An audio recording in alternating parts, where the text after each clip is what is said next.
Moving to the Philippines can feel like paradise. Sunshine, smiles, and a slower pace of life. But behind the palm trees and warm greetings, expat life here has layers most people don't see. In today's video, we'll dive into what it is really like to build a life in the Philippines. The culture shock, the family dynamics, the love stories, and the lessons that come only after you unpack your bags.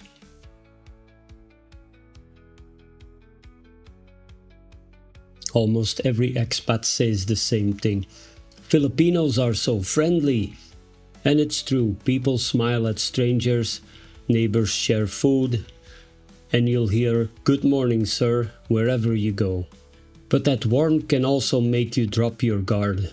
You think you already understand the culture until you don't.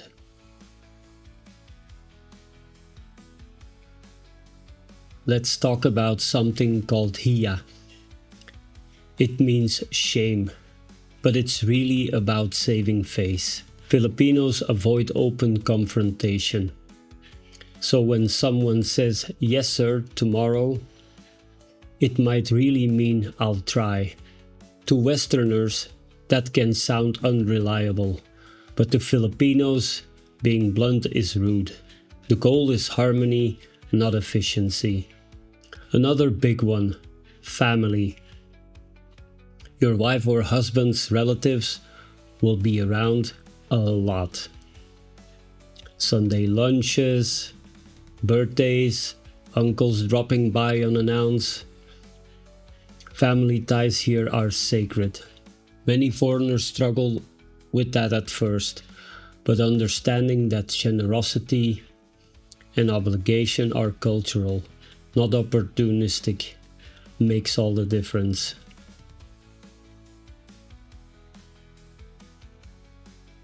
One of the toughest topics for expats in the Philippines is money.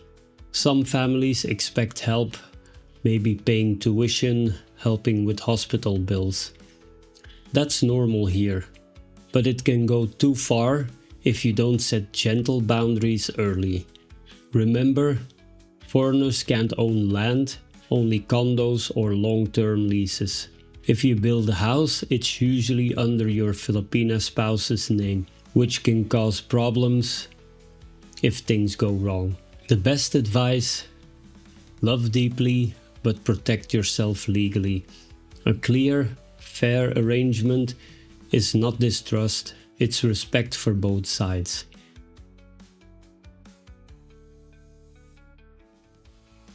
Communication is the bridge or the breaking point in mixed culture relationships. Westerners value directness, say what you mean. Filipinos value diplomacy, don't hurt feelings. So when your partner stays quiet in an argument, it's not indifference, it's restraint. Learning to read tone, not just words, is part of adapting.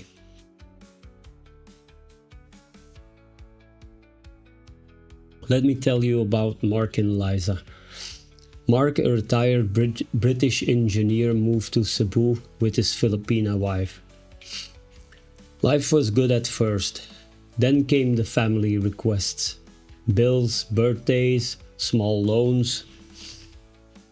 Mark felt used. Liza felt torn. He demanded directness, she went silent. Until one day a friend explained pakikisama, the Filipino art of keeping harmony. They started budgeting for family support and Mark learned some Cebuano. Suddenly, the tension eased. Mark now says, "I didn't just marry Liza, I married her world too."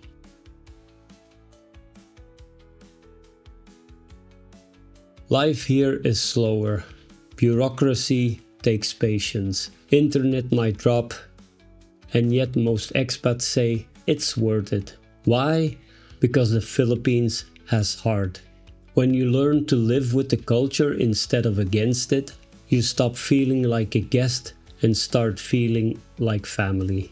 So if you're thinking about moving here, come with an open mind and a humble heart.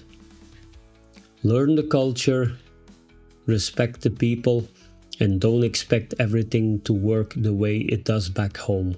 And if you're already living here, tell me in the comments what's been your biggest culture shock or best lesson so far.